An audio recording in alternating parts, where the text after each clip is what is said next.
के शरणतम के गौरी नारायणी नमोस्तुते। जय सिया राम साथियों, नमस्कार साथियों। एस्ट्रोलॉजर जे के राय का यूट्यूब चैनल पर आपका स्वागत है। साथियों, इस वीडियो में बड़ी आपको बहुत विचित्र बातें बताने जा रहा हूँ जो मैंने लाल किताब से पढ़ी है।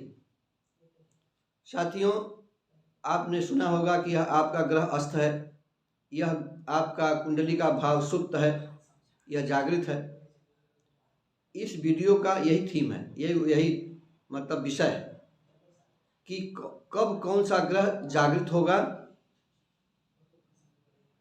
अगर सुप्त है तो यही मैं आपको बताने जा रहा हूँ लाल किताब के वचनानुसार। लाल किताब क्या बोलती है इस विषय में। तो यदि आप हमारे चैनल प्रथम बार उपस्थित हुए हैं अथवा हमारे वीडियो पहली बार देख रहे हैं, कृपया हमारे चैनल को सब्सक्राइब कर लें, बगल बेल आइकन घंटी प्रेस कर लें, जिससे आपको हमारी बनाई वीडियो समय से प्राप्त होती रहे, आप नई नई जानकारियों को समय से लाभ उठाते रहें। तो साथियों, सूर्य के नज़दीक आने के कारण उनकी एक सीमा है कि कितने अंशों पर आने पर कौन सा ग्रह अस्त हो जाता है। और आपने सुना होगा कि शुक्र अस्त है, बृहस्पति अस्त है, क्योंकि जब शुक्र बृहस्पति, क्योंकि शादी ब्याह और गृह प्रवेश, गृहारंभ इत्यादि जितने कर्म होते हैं यह इन ग्रहों के उदय होने पर ही होते हैं। सुप्त अगर हो गया ग्रह बृहस्पति और ये शुक्र, तो शादी ब्याह इत्यादि शुभ कर्म वर्जित हो जाते हैं, नहीं किए जाते हैं। तो इससे आप समझ सकते हैं कि इन सुप्त ग्रहों का क्या महत्व है। तो इस वीडियो में आपको बताऊंगा कि सुप्त ग्रह कब उदय होगा और आपके जीवन के जो क्रियाकलाप है उसके हिसाब से कब उदय हो रहा हो, यही इस वीडियो में आपको बताने जा रहा हूं। तो जैसे मैंने बताया आपसे कि एक चीज और आपको इसमें जानकारी देना चाहता हूं। कुंडली में जो हमारे लग्न से लेकर व्यय भाव तक 12 भाव होते हैं, जो ग्रह जैसे सप्तमेश, उदाहरण के रूप में सप्तमेश मतलब सप्तमेश का हुआ सप्तम भाव का मालिक, सप्तम भाव का ईश, सप्तम भाव का, तो सप्तमेश मान लीजिए शुक्र है।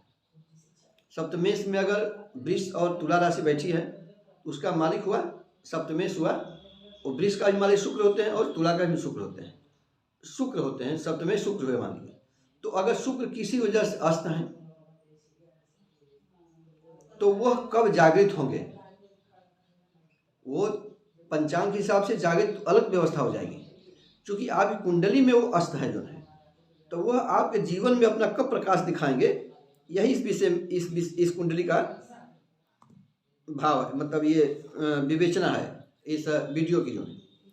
तो साथियों, सूर्य पहले लेते हैं, सूर्य का जो है, तो सरकारी नौकरी या अन्य कोई विशेष कार्य आरंभ करेंगे तो वह सूर्य जो है, अब मैंने बताया कि अस्त, इसमें अस्त की परिभाषा इसे मत लीजिए कि सूर्य के नजदीक आ गया, इसमें अर्थ हो गया कि सूर्य अपने घर के नहीं देख रहा है तो सूर्य कमजोर हो गया। क्योंकि जो ग्रह अपने भाव को देखता है, मतलब जो ग्रह अपने भाव मतलब अपने घर को देखता है वह बलवान माना जाता है, और जो ग्रह अपने घर को नहीं देखता है उसको कमजोर माना जाता है। तो जैसे कि सूर्य की दृष्टि अपने घर पर नहीं पड़ रही है, सूर्य अस्त हो गया, कमजोर है, सुप्त हो गया, यहाँ पर संज्ञा लेंगे सुप्त घर की हो गया, तो वह अपने आप कब उदय होगा। आप कोई सरकारी नौकरी या अन्य कोई कार्य आरंभ करेंगे, मतलब विशेष जो जीवन में उन्नतिदायक कार्य होंगे, और किस अवस्था में होगा, तो 22 वर्ष की अवस्था में होगा। और अशुभ फल कब देगा, वो तीसरे या 24वें वर्ष की उम्र में, जब आपकी उम्र, जैसे सूर्य अस्त है, उसका जो घर का जो भाव है उसमें उसकी दृष्टि नहीं पड़ रही है, सूर्य कमजोर है किसी कारण से, कुछ दृष्टि की वजह से, अशुभ ग्रहों की दृष्टि की वजह से, पाप ग्रहों की दृष्टि की वजह से, तो एक तरह सूर्य कमजोर हो गया। तो कब वो अपने आप जागृत होगा, तो मैंने बताया कि 22 साल की अवस्था में वो अपने प्रभाव में आ जाएगा, और तीसरे या 28वें वर्ष की उम्र में वो अशुभ फल देगा अगर वो सुप्त है तो। लेकिन 22 वर्ष में अपने आप उदय हो जाएगा, तो 24 के बाद फिर अपना वो अच्छा फल देने लगेगा। अब साथियों आते हैं चंद्रमा का जो है, तो अब यहाँ पर एक विवेचना और ले लें आप। जैसे मान लीजिए कि आपने देखा होगा कि कुछ लोगों का जब तक विवाह नहीं होता है तब तक वो दिनहीन बने रहते हैं, उनके कोई काम सफल नहीं होते हैं, नौकरी नहीं लगती है, व्यापार में उन्नत नहीं होता है, बिजनेस सेटलमेंट नहीं हो पाता है, मतलब किसी कार्य में उनका जो सेटलमेंट बढ़िया नहीं हो पा रहा है।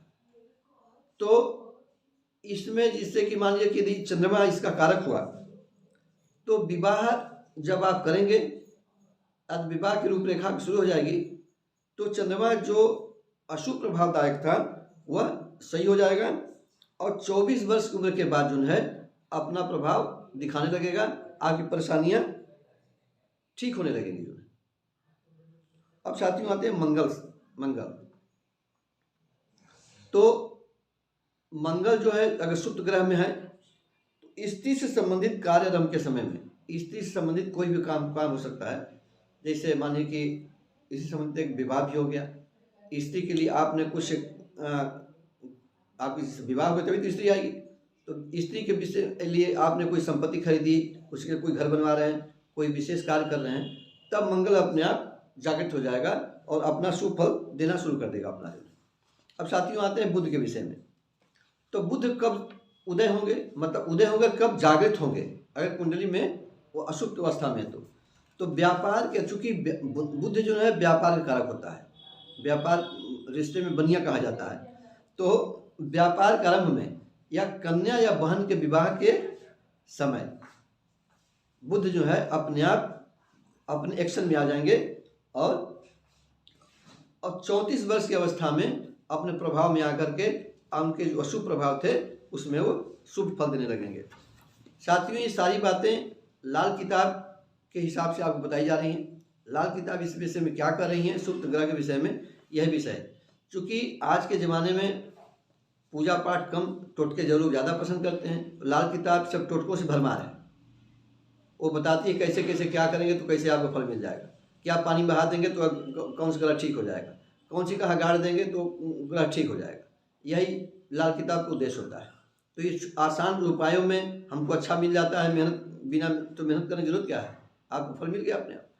तो बृहस्पति जो है यदि शुक्र ग्रह की अवस्था में है तो 16 वर्ष के उपरांत और आपकी कार्रवाई में, जैसे कि व्यवसाय, व्यापार, नौकरी का प्रारंभ होते समय, जब समय आएगा तो बृहस्पति अपने आप एक्टिव हो जाएंगे और आपका कार्य सफल होने लगेगा।